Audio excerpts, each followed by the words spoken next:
आज हम एक ऐसे समय में हैं जब आर्टिफिशियल इंटेलिजेंस केवल तकनीकी बदलाव नहीं बल्कि स्कूली शिक्षा में संरचनात्मक परिवर्तन का जरिया बन रहा है। डिजिटल साक्षरता, पर्सनलाइज्ड लर्निंग, शिक्षक सशक्तिकरण और समावेशी शिक्षा, इन सभी आयामों में एआई भूमिका तेजी से बढ़ रही है। आज हम इन्हीं मुद्दों पर चर्चा करेंगे। नमस्कार, स्वागत है आपका संसद टीवी पर। मैं हूं नविक्रम सिंह और मेरे साथ हैं बेहद खास मेहमान संजय कुमार जी, सचिव स्कूली शिक्षा और साक्षरता, शिक्षा मंत्रालय। सर, स्वागत है आपका संसद टीवी पर। नमस्कार सर, सबसे पहले तो मैं आपसे समझना चाहूंगा, राष्ट्रीय शिक्षा नीति 2020 में तकनीकी शिक्षा को प्रमुख स्तंभ माना गया है। स्कूली शिक्षा में एआई को किस रणनीति के तहत एकीकृत किया जा रहा है? सबसे पहले इस चर्चा के लिए बहुत बहुत धन्यवाद जी। और मुझे इस बात की खुशी है कि आज की ये जो चर्चा हो रही है ये artificial intelligence India impact summit के पृष्ठभूमि में हो रही है जी। जब पूरे विश्व का ध्यान भारत की ओर केंद्रित है कि भारत आर्टिफिशियल इंटेलिजेंस में क्या कुछ कर रहा है। और भारत में हमारी जो सबसे प्रमुख और हमारी जो सबसे बड़ा संबल है वो है हमारी जनसंख्या, हमारे लोग जी। आज हमारे यहाँ 65% से भी ज़्यादा लोग जो ऐसे हैं जो 35 वर्ष से कम उम्र के हैं जी। और 25 करोड़ बच्चे हैं जो हमारी स्कूली शिक्षा व्यवस्था में हैं। तो हम आगे बढ़ेंगे तो इन्हीं के बल पर बढ़ेंगे और बहुत आवश्यक है कि आज आर्टिफिशियल इंटेलिजेंस के बारे में हमारे बच्चे जाने। ये हमारी ज़िंदगी में पहले से ही प्रवेश कर गया है जी। लेकिन उसको समझने की ज़रूरत है कि ये किस प्रकार से हमारे जीवन में प्रवेश किया है जी। इसके एथिकल इश्यूज़ क्या हैं जी। और किस प्रकार से हम आर्टिफिशियल इंटेलिजेंस का इस्तेमाल करते हुए अपनी स्कूली शिक्षा को बेहतर कर सकते हैं और फिर किस प्रकार से आर्टिफिशियल इंटेलिजेंस को हम क्रिएट कर पाएँ। ये हमारे लिए बहुत ही इम्पॉर्टेंट बात है जी। हम फाउंडेशनल लिटरेसी और न्यूमरेसी की बात करते हैं राष्ट्रीय शिक्षा नीति के तहत में। फाउंडेशनल लर्निंग यानी कि भाषाई ज्ञान और अंक ज्ञान। अब उसमें आप एक तीसरी चीज़ जोड़ दीजिए कि आर्टिफिशियल इंटेलिजेंस का भी संज्ञान आज हमारे बच्चों के बीच में होना चाहिए। हम लोग सीबीएसई के साथ कार्य कर रहे हैं कि हम किस प्रकार से आर्टिफिशियल इंटेलिजेंस को अपने स्कूली पाठ्यक्रम में ले आएं। तो हम लोगों ने एक निर्णय लिया है कि हम कंप्यूटेशनल थिंकिंग और आर्टिफिशियल इंटेलिजेंस को करिकुलम के माध्यम से अपने स्कूलों में लाएं। इसे हम क्लास 3 में इंट्रोड्यूस करेंगे और 3 से 8 तक आप आर्टिफिशियल इंटेलिजेंस के बारे में जानेंगे। 9वीं, 10वीं और 11वीं, 12वीं में आप आर्टिफिशियल इंटेलिजेंस में इलेक्टिव कोर्सेज भी ले पाएंगे। हम कोशिश ये भी कर रहे हैं कि ये जो करिकुलम रेडी हो जाए और इस एकेडमिक ईयर जो अप्रैल से शुरू होने वाला है उसमें हम अपने बच्चों तक जाएं और स्कूलों में हम आर्टिफिशियल इंटेलिजेंस को पढ़ाएं जी। दूसरी बात मैं ये भी कहना चाहूँगा कि आर्टिफिशियल इंटेलिजेंस एक बहुत ही बृहद कॉन्सेप्ट है जी। बच्चे तो पढ़ेंगे ही लेकिन आर्टिफिशियल इंटेलिजेंस के माध्यम से हम अपनी शिक्षा व्यवस्था को भी बेहतर तरीके से उसका प्रबंधन कर सकते हैं। एजुकेशन गवर्नेंस की बात जो कही जाती है उसके लिए भी मैं आपको कुछ बताऊंगा। तीसरी चीज़ मैं बताना चाहूँगा कि हमारे बहुत लाजमी है और बहुत आवश्यक है कि हमारे शिक्षक भी इसको जानें। हमारी स्कूली शिक्षा में लगभग 1 करोड़ से भी ज़्यादा शिक्षक हैं। उन्हें भी पता होना चाहिए कि आर्टिफिशियल इंटेलिजेंस क्या है और किस प्रकार से आर्टिफिशियल इंटेलिजेंस का प्रयोग करते हुए वो अपने कार्यों को और दक्षता से कर सके जी। और असेसमेंट का जो प्रोसेस है, मूल्यांकन में भी उसका इस्तेमाल कर सके। तो आप देखेंगे कि शिक्षा के में आर्टिफिशियल इंटेलिजेंस का जो प्रयोग है वो बहुआयामी है। बिल्कुल सर। हर चीज़, हर दिशा में उसे लाया जाएगा और बहुत आवश्यक है कि इसका जो कर्व है आर्टिफिशियल इंटेलिजेंस का उसमें भारत हमेशा आगे रहे। सर, मैं समझना चाहूँगा, चूँकि आपने क्लास 3 से एडवांस रिसर्च तक बात की, एआई के उपयोग की, और इस बीच में क्योंकि 29 करोड़ से ज़्यादा, अगर हम बात करें अपना जो छात्र हैं 29 करोड़ से ज़्यादा हैं, ऐसे में छात्रों तक बेहतर आर्टिफिशियल इंटेलिजेंस की जानकारी पहुँचे, इस दिशा में शिक्षा मंत्रालय की ओर से क्या प्रयास किए जा रहे हैं? मैं पुनः कहूँगा कि हम एक क्लास 3 से हम कंप्यूटेशनल थिंकिंग और आर्टिफिशियल इंटेलिजेंस पे नया पाठ्यक्रम ला रहे हैं जी। ये एक पहली बात है। दूसरी बात है कि हम अपने सभी शिक्षकों के लिए भी एक मॉड्यूल बना रहे हैं ताकि वो आर्टिफिशियल इंटेलिजेंस के बारे में जाने, और ये जो पाठ्यक्रम होगा पढ़ाना तो नहीं है जी बिल्कुल, तो वो जब जानेंगे तो अपने बच्चों को बेहतर बता पाएंगे जी। तीसरी बात जो मैंने कही थी कि हम आर्टिफिशियल इंटेलिजेंस के माध्यम से अपने एजुकेशन गवर्नेंस को बेहतर बनाना चाहते हैं जी। अब कैसे इसको बनाया जा सकता है, मैं आपको ये बताना चाहूँगा कि आज के दिन में जो हमारे 25 करोड़ बच्चे हैं जी। उनको हम लोगों ने एक अपार आईडी दिया है जी। और इस अपार आईडी के माध्यम से उन्हें एक डिजी लॉकर मिलता है। तो आपका जब रिजल्ट आता है जी। तो वो रिजल्ट ऑटोमेटिकली आपके डिजी लॉकर में चला गया जी। अब आप समझें कि जितने भी एग्जामिनेशन हमारे स्कूलों में हो रहे हैं सभी के रिजल्ट्स डिजी लॉकर में जा रहे हैं। अब मैं जानना चाहूँगा कि क्लास 2 या क्लास 3 के बच्चे मैथमेटिक्स में कैसा कर रहे हैं? हाँ बिल्कुल, उनका असेसमेंट कैसा है? बिल्कुल। तो ये विद्या समीक्षा केंद्र के माध्यम से मैं ऐसे सभी बच्चों के रिजल्ट्स को जी एनालाइज कर सकता हूं एआई के माध्यम से। यदि एआई के माध्यम से मैं जानना चाहूं कि कितने ऐसे बच्चे हैं जो मैथमेटिक्स में फेल हो रहे हैं जी, अच्छा नहीं कर रहे हैं, कितने ऐसे बच्चे हैं जो बहुत अच्छा कर रहे हैं। जो बच्चे फेल कर रहे हैं उसके लिए यह बहुत आवश्यक है, क्योंकि हमारा अनुसंधान दिखाता है कि जो बच्चे मैथ्स में अच्छा नहीं करते हैं वो ड्रॉप आउट भी कर जाते हैं। तो यदि मैं ऐसे बच्चों को आइडेंटिफाई कर सकूं कि कौन से ऐसे बच्चे हैं जो अच्छा नहीं कर रहे हैं, तो मैं पहले से ही उन तक पहुंच करके अपने शिक्षकों के माध्यम से मैं उनको ट्रेन कर पाऊंगा जी, उनको कुछ विशेष ध्यान दे पाऊंगा ताकि मैथमेटिक्स में वो अच्छा करें।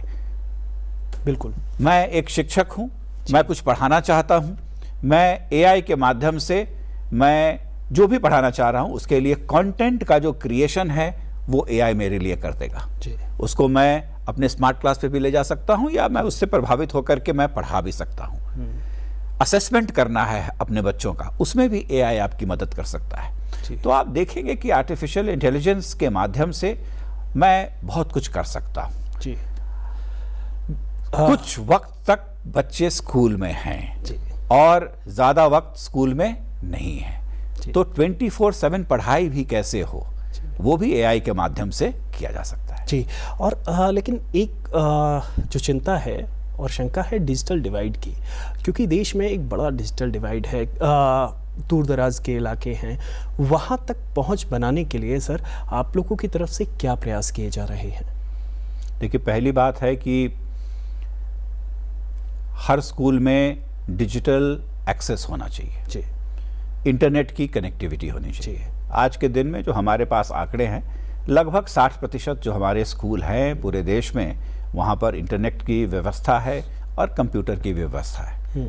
ऐसे स्कूलों में हम स्मार्ट क्लासेस भी दे रहे हैं। तो बहुत आवश्यक है कि ये जो 60% है ये आने वाले दिनों में सैचुरेट कर दिया जाए, ताकि हम लोगों ने एक निर्णय लिया और इसके तहत हम कार्य कर रहे हैं कि देश के अभी तत्काल जितने भी ऐसे स्कूल जिसमें सेकेंडरी और हायर सेकेंडरी क्लासेस हैं उनको हम सैचुरेट कर रहे हैं इंटरनेट से। पिछले वर्ष माननीय वित्त मंत्री जी ने एक बजट में स्टेटमेंट भी दिया था, उनका अनाउंसमेंट हुआ था कि जितने भी ग्रामीण क्षेत्र में सेकेंडरी स्कूल्स हैं वहाँ पर ब्रॉडबैंड कनेक्टिविटी फाइबर के माध्यम से दी जाएगी और इंटरनेट वहाँ पर रहेगा, स्मार्ट क्लासेस रहेंगे, तो आप जो हमारे एडटेक के कंटेंट्स हैं आप उसको एक्सेस कर पाएंगे। हमारा जो एजुकेशनल कंटेंट है, एडटेक का जो कंपोनेंट है, उसे हम दीक्षा कहते हैं, जिसे एनसीईआरटी ने बनाया है, और उसमें हम एआई को डाल करके उसको पर्सनलाइज अडेप्टिव लर्निंग के माध्यम से उसको हम और बेहतर बना रहे हैं। तो आप घर पर हैं, आप अपने डिवाइस के माध्यम से, आप स्कूल में हैं, अपने डिवाइस के माध्यम से दीक्षा को एक्सेस कर सकते हैं। और आज एआई पहली बार ये एक मौका दे रहा है कि हर बच्चा अपनी कैपेसिटी के अनुसार सीख सके। जी। बड़ी क्लासेस में क्या होता है? बड़ी क्लासेस में होता है कि यदि 40 बच्चे हैं तो 40 बच्चों का जो पढ़ने का लेवल है वो अलग अलग है। बिल्कुल। आज एआई के माध्यम से एक पॉसिबिलिटी हो रही है कि हर बच्चा अपनी जानकारी के अनुरूप पढ़ पाए। लेकिन इसको बेहतर तरीके से करने की आवश्यकता है और स्कूली शिक्षा और साक्षरता विभाग इस पर कार्य कर रहा है। सर, एक जो चिंता है वो मैं आपसे समझना चाहता हूं, क्योंकि कई बार स्टूडेंट्स के मन में ये सवाल आता है कि शिक्षक को रिप्लेस कर देगा एक समय बाद एआई। तो मैं आपके माध्यम से जो विद्यार्थी हैं उन तक ये संदेश पहुंचाना चाहता हूं कि जो एआई है वो शिक्षक को रिप्लेस नहीं करेगा, जब और ये छात्रों के भी उतना ही हित में है जितना शिक्षक के हित में है। क्या संदेश देना चाहेंगे सर? मैं कहना ये चाहूँगा कि शिक्षा जो है ये एसेंशियली मानव से मानव के टच की बात है जी। और हम जब क्लासरूम में रहते हैं तो एक शिक्षक हमें पढ़ाते हैं। आर्टिफिशियल इंटेलिजेंस कहीं शिक्षकों को रिप्लेस नहीं करेगा जी। लेकिन शिक्षकों को और बेहतर बनाएगा, उनकी कैपेसिटी को और बेहतर बना सकता है, उन्हें थोड़े और ऐसे मौके देगा ताकि उनका जो कार्य बोझ है वो हल्का हो जाए, तो वो विशेषकर पढ़ाई पर ध्यान दे, असेसमेंट बेहतर तरीके से कर सके। लेकिन मैं पुनः कहना चाहूँगा कि शिक्षक हमारे विद्यालय और हमारी शिक्षा व्यवस्था का एक स्तंभ है और हमारे साथ ही रहेंगे। जी सर, एक चिंता भी है, शंका भी है कि बच्चों की डेटा प्राइवेसी के बारे में, कि ऑनलाइन सुरक्षा को ध्यान में रखते हुए एआई टूल्स के उपयोग को लेकर शिक्षा मंत्रालय की तरफ से कुछ एडवाइजरी अगर जो स्कूलों तक पहुंचाई गई हो या कुछ ऐसे कदम उठाए गए हों, उसके बारे में बताइए। मैं आपको बताना चाहूँगा कि हम लोगों ने कुछ एक वर्ष पहले ही एक गाइडलाइंस इशू किया है अपने सभी स्कूलों को, जिसको हम प्रज्ञाता कहते हैं जी। तो उसमें कितना इस्तेमाल करना है डिवाइसेस को, इसके बारे में भी बताया गया है। और ये जो डेटा की जो आप बात कर रहे हैं ये एक बहुत ही सीरियस बात है और इसका बहुत ही वृहत आयाम है। तो अभी भारत सरकार ने भी डिजिटल डेटा प्रोटेक्शन एक्ट लाया है जी। और उसके प्रति रूल्स को भी अधिसूचित किया है ताकि डेटा के प्राइवेसी के बारे में हम हमेशा सजग रहें और जो नियम कानून और जो स्टैट्यूटरी रिक्वायरमेंट्स हैं सरकार की, उसका अनुपालन करना हम सबका कर्तव्य है जी। और समझना चाहेंगे एआई इम्पैक्ट समिट के बाद, और ये कितना बड़ा पुश मिलेगा जो एजुकेशन के क्षेत्र में स्टार्टअप्स आ रहे हैं, स्कूली शिक्षा, कितनी अवेयरनेस जागेगी लोगों में एआई को लेकर विशेष तौर पर? मुझे लगता है कि इम्पैक्ट समिट का जो सबसे प्रमुख इफेक्ट रहा है वो है कि आज आर्टिफिशियल इंटेलिजेंस हर के घर में जा चुका है जी। हर व्यक्ति जानता है कि आर्टिफिशियल इंटेलिजेंस क्या है और देश में आर्टिफिशियल इंटेलिजेंस के कॉन्टेक्स्ट में क्या कुछ किया जा रहा है। और मुझे लगता है कि ये इस समिट का एक मकसद भी रहा है जिसमें हम कामयाब रहें जी। कल आपको मैं स्मरण कराना चाहूँगा, कल प्रधानमंत्री जी ने एक बड़ा ही बेहतर कार्यकारी दर्शन दिया है। बिल्कुल। और वो दर्शन है मानव जी। मैं उसके बारे में कुछ कहना चाहूँगा कि प्रधानमंत्री जी ने कहा है कि आर्टिफिशियल इंटेलिजेंस जो है वो मॉरल और एथिकल होना चाहिए। एम से, ए से उन्होंने कहा है कि अकाउंटेबिलिटी होनी चाहिए उसकी, एन से नेशनल सॉवरेनिटी होनी चाहिए कि जिसका डेटा है उसका अधिकार भी होना चाहिए, और उस पर उन्होंने कल बहुत ही विशेष बल दिया। एक्सेसिबल और इंक्लूसिव, ए से जी।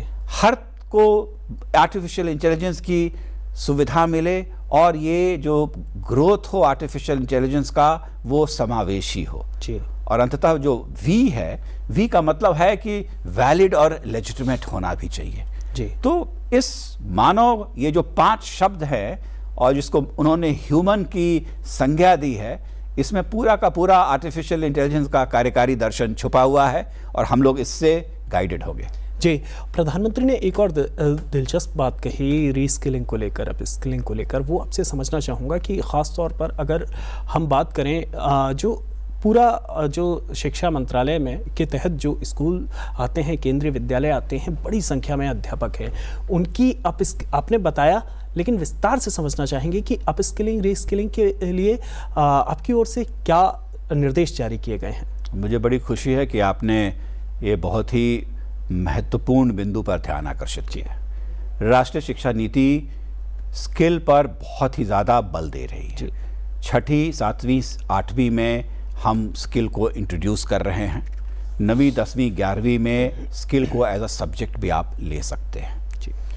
स्किल को आर्टिफिशियल इंटेलिजेंस के साथ करना है, क्योंकि आर्टिफिशियल इंटेलिजेंस से हम अपनी स्किलिंग को और बेहतर कर सकते हैं। नीति आयोग के माध्यम से करीब 10,000 विद्यालयों में अटल टिंकरिंग लैब बनाए गए हैं जी। और अब हम 50,000 और ऐसे अटल टिंकरिंग लैब बनाने की प्रक्रिया में हैं। यानी कि हमारे जितने स्कूल हैं जहां पर सेकेंडरी और हायर सेकेंडरी की पढ़ाई होती है, वहां हर बच्चे को एक अटल टिंकरिंग लैब के माध्यम से नवाचार क्या होता है, कैसे नए तरीके से सोचे, इस पर हम विशेष रूप से प्रशिक्षित कर पाएंगे। और आर्टिफिशियल इंटेलिजेंस को इस्तेमाल करके इस नवाचार को ऐसे बेहतर बनाया जाए, ये बहुत ही महत्वपूर्ण है। तो अटल टिंकरिंग लैब के माध्यम से किया जाएगा। इस वर्ष का जब आप बजट अनाउंसमेंट देखेंगे तो इस वर्ष माननीय वित्त मंत्री जी ने कहा है कि 15,000 विद्यालयों में हम ऑरेंज इकोनॉमी के तहत बिल्कुल AVGC लैब्स बनाएंगे जी। ये भी आर्टिफिशियल इंटेलिजेंस इनेबल्ड लेबोरेटरीज हैं जी। तो ये AVGC लैब्स आ रहे हैं, ATL लैब्स आ रहे हैं और इसके माध्यम से हैंड्स ऑन अनुभव हमारे बच्चों को हम मिलेगा कि किस प्रकार से AI का प्रयोग करते हुए नवाचार के माध्यम से देश की आवश्यकता के अनुरूप हम कुछ नई चीज कर सकते हैं। जी। और एक और अहम बात है, वो मैं आपसे समझना चाहूँगा, जो लर्निंग गैप की पहचान करने की प्रत्येक छात्र आपने बताया था विस्तार से, और एक बार समझना चाहूँगा कि प्रत्येक छात्र की पर्सनलाइज्ड लर्निंग पाथ को तैयार करने के लिए क्या विशेष तैयारी है? तो जैसे कि मैंने कहा कि दीक्षा को हमने पर्सनलाइज अडेप्टिव लर्निंग, तो वो आप जब उस पर लॉग ऑन करेंगे और आप वो भांप लेगा कि आपकी समझ कितनी है जी। और उस समझ पर वो आपसे कुछ टेस्ट भी करेगा, वो आपको कुछ क्वेश्चंस भी देगा जी। और उसके ऊपर लेवल पर आप तभी जाएंगे जब आप उस लेवल को समझ लें जी। और एक इसमें ये बात है कि आप इसको कभी भी कर सकते हैं, 24/7 कहीं पे भी कर सकते हैं, अपने समय से कर सकते हैं जी। बिना रश्ड हुए जी। और जब सिस्टम को लगेगा कि आपने ये समझ प्राप्त कर ली है तो उसको आप हायर लेवल पर आपको ले जाएगा जी। एक चीज कही जाती है कि मैं कहूंगा कि आर्टिफिशियल इंटेलिजेंस के बारे में कि वो बड़ा नॉन जजमेंटल है, वो आप पर किसी प्रकार का कोई टिप्पणी नहीं कर रहा है कि आपको ये समझ में नहीं आया। अक्सर क्या होता है कि हमारे क्लास में बच्चे बैठे रहते हैं और हमारे मन में कुछ प्रश्न रहता है और हम नहीं पूछते हैं ये सोच करके कि दूसरे क्या सोचेंगे मेरे बारे में कि इसको ये भी समझ में नहीं आता है। तो शायद ऐसी चीज़ों को हम आर्टिफिशियल इंटेलिजेंस के माध्यम से सॉल्व कर सकते हैं। बिल्कुल, आपने बड़ी दिलचस्प बात कही। और एक माना जा रहा है कि ग्रामीण प्रतिभाओं को पहचानने की, जहाँ तक अभी तक लोगों की पहुँच नहीं थी, उन प्रतिभाओं को पहचानने में AI की महत्वपूर्ण भूमिका होगी। इस पर आपकी क्या राय है? क्योंकि हमारे देश में अलग अलग इलाके हैं, अगर हम विदर्भ की बात करें, मराठवाड़ा की, नॉर्थ ईस्ट की, कई ऐसे इलाके हैं जहां तमाम प्रतिभाएं हैं। उन प्रतिभाओं को निखारने में, मान लीजिए कि अगर कोई शिक्षक है, किसी की हमें शिक्षण पद्धति पसंद है, तो अपनी भाषा में क्या जो बच्चे हैं विशेष तौर पर वो किसी भी भाषा में अगर शिक्षक ज्ञान दे रहा है तो वो बच्चे अपनी मातृभाषा में उसे सुन सकते हैं? क्या इस तरीके की तकनीक तैयार की जा रही है? ये बहुत ही दिलचस्प सवाल है और मैं समझता हूँ कि शायद AI इसीलिए बना भी है जी। हम तो बहुभाषीय देश हैं, हमारे यहाँ 22 भाषाएं हैं जो हमारे अनुसूची 8 में है और राष्ट्रीय शिक्षा नीति ये भी कहती है कि शुरुआती दौर पर आप जो भी सीखें वो अपनी मातृभाषा या स्थानीय भाषा में सीखें। स्थानीय भाषा में कंटेंट होना चाहिए, किताबें होनी चाहिए और जो भी चीज़ पढ़ाई जा रही है उसी भाषा में पढ़ाई जानी चाहिए। AI की एक बहुत बड़ी प्रमुखता है कि वो एक भाषा को दूसरी भाषा में अनुवाद कर सकता है। तो ये पहली बार ऐसा हो रहा है कि हम AI के माध्यम से किताबों को ट्रांसलेट कर रहे हैं। कोई अच्छा शिक्षक यदि अंग्रेजी में ही या हिंदी में पढ़ा रहा है और उसे आप हर भाषा में आप उसको अनुवादित कर सकते हैं जी। तो आप जहाँ भी हों, आप तेलुगु में पढ़ सकते हैं, आप उड़िया में पढ़ सकते हैं, आप मलयालम में पढ़ सकते हैं। तो इसके जो एडवांटेजेस हैं भाषा के लिए भी ये बहुत ही अच्छे हैं और पर्सनलाइज्ड अडेप्टिव, आप जिस भाषा में सीखना चाहते हैं, आप जिस लेवल पर हैं, अपनी गति से आप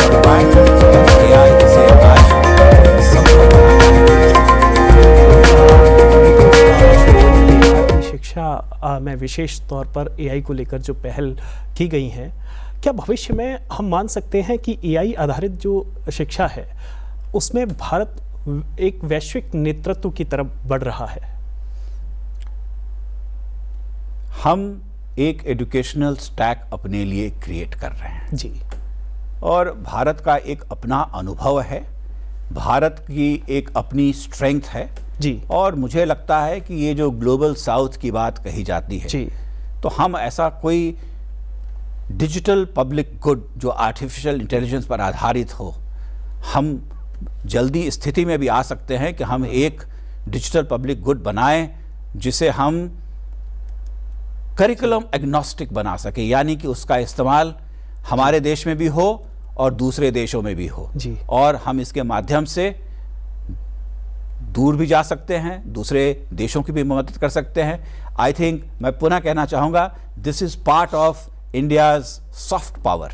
जी, बिल्कुल सर। अगर मैं इसी में कुछ जोड़ना चाहूँगा, अगर हम 5-10 सालों में, क्योंकि जिस तरीके की नीतियाँ अभी बनी हैं शिक्षा को लेकर, विशेष तौर पर स्कूली शिक्षा को लेकर, आने वाले दौर में किस तरीके से, क्योंकि जब हम बदलाव देखते हैं, सबसे चुनौतीपूर्ण दौर होता है बदलाव का, और हम अब बदलाव की तरफ अग्रसर हैं, तो आने वाले 5-10 वर्षों में हम स्कूली शिक्षा की तस्वीर को अगर सोचें तो किस तरीके का सोचें? देखिए, आने वाले जो आगे के 5 वर्ष या 10 वर्ष हमारे पास हैं जी, हमारे लिए जो सबसे बड़ी चुनौती है और जो सक्सेस है, मैं दोनों को कहना चाहूँगा। सक्सेस ये है कि आज के दिन में हमारी स्कूली व्यवस्था में अधिकांश बच्चे हैं जी, हम कोशिश कर रहे हैं कि जो बाहर हैं उनको भी हम अंदर ले आएं। जी, जब सभी बच्चे स्कूल में हैं तो दूसरा जो चुनौती है कि मैं उसका लर्निंग आउटकम्स कैसे सुधारूं। जी, और आज हमारे लिए सबसे महत्वपूर्ण है कि आज जब आप स्कूल में हैं तो आपको महसूस होना चाहिए कि शिक्षा से आपकी ज़िंदगी में वैल्यू ऐड किया जा रहा है जी, वो आपको आगे बढ़ने के मौके दे रहा है और लर्निंग आउटकम्स मेरा बेहतर हो, हम नवाचार या क्रिटिकल थिंकिंग की बात जो कहते हैं वो हम कर पाएँ। और इसके लिए करिकुलम बहुत ही आवश्यक है, इसके लिए शिक्षकों का बेहतर होना भी बहुत आवश्यक है, उनको भी प्रशिक्षण देना है। क्लासरूम का जो ट्रांजैक्शन है उसको कैसे रोचक और दिलचस्प बनाया जाए, ये हमारे समक्ष चुनौती है, निश्चित। और इस चुनौती में एआई हमारा सहायक हो सकता है। जी, तो 2047 का जो विकसित भारत होगा उसमें स्कूली शिक्षा की, और चूँकि आज जो बच्चे एआई पढ़ रहे हैं वो 2047 में विकसित भारत के एक सारथी के तौर पर देखे जाएंगे, तो 2047 के भारत की क्या तस्वीर देखते हैं? पहली बात मैं कहना चाहूँगा कि 2047 में हम विकसित होंगे जी, और शिक्षा के बल पर होंगे, नवाचार के बल पे होंगे, नई टेक्नोलॉजी बनाएंगे उसके बल पर होंगे, और नई टेक्नोलॉजी क्रिएट करने में भारत उत्कृष्ट होना चाहिए जी, ये हमें विकसित बनाएगा जी। और इसमें शिक्षा का बहुत ही अहम भूमिका रहेगी। मैं एक आखिरी सवाल मैं और समझना चाहूँगा बच्चों के लिए, जो विशेष तौर पर भारत के जो बच्चे हैं स्कूली, अभी स्कूल के दौर में हैं, उन्हें आप अपनी तरफ से क्या संदेश देना चाहेंगे कि नैतिकता और शुचिता के साथ किस तरीके से एआई के इस्तेमाल से वो आगे बढ़ सकते हैं? मैं संवाद ये देना चाहूँगा, सबसे सिंपल सवाल है ये है कि हम स्कूल अवश्य जाएं जी, नेसेसरी कंडीशन है जी, और जब जाएं तो वहाँ बच्चों से दोस्ती करें, एक दूसरे के साथ कैसे कुछ किया जा सकता है इसको हम सीखें जी, स्पोर्ट्स में हिस्सा लें, क्योंकि कोलैबोरेटिव इफेक्ट बहुत ही हमारे लिए आवश्यक है। हम किस प्रकार से दूसरों के साथ जुड़ करके काम कर सकते हैं, ये हमारे लिए बहुत ही आवश्यक है। ये जो रटने की जो प्रवृत्ति है थोड़ा हमारे समाज में, इससे दूर हटने की ज़रूरत है। तो हम चीज़ों को समझें, उसके कॉन्सेप्ट्स को समझें, क्रिटिकल थिंकिंग इवॉल्व करें और क्रिटिकल थिंकिंग के साथ हमारी जो देश की आवश्यकताएं हैं उसको भी हम समझें। एक बेहतर नागरिक बनने के लिए बहुत ही आवश्यक है कि हम समाज से जुड़ें और समाज के जो समस्याएं हैं उससे रूबरू होते हुए उसका समाधान ढूंढें। अंततः मैं कहना चाहूँगा अपने बच्चों को कि मेहनत का कोई विकल्प नहीं है, हमें मेहनत करना है और मेहनत के बल पर आगे बढ़ना है।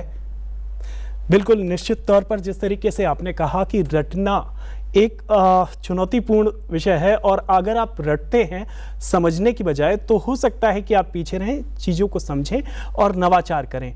हमारे इस कार्यक्रम में फिलहाल इतना ही। सर, आपका बहुत बहुत शुक्रिया हमारे साथ जुड़ने के लिए। हमारा ये कार्यक्रम आप संसद टीवी के यूट्यूब चैनल पर भी देख सकते हैं। मुझे दीजिए इजाज़त, आप देखते रहिए संसद टीवी।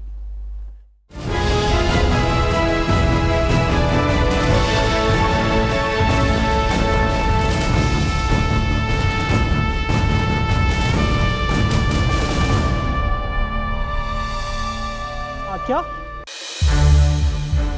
संसद टीवी के और भी प्रोग्राम्स देखने के लिए सब्सक्राइब करें हमारा यूट्यूब चैनल और हाँ, इन्हें लाइक और शेयर करना ना भूलें।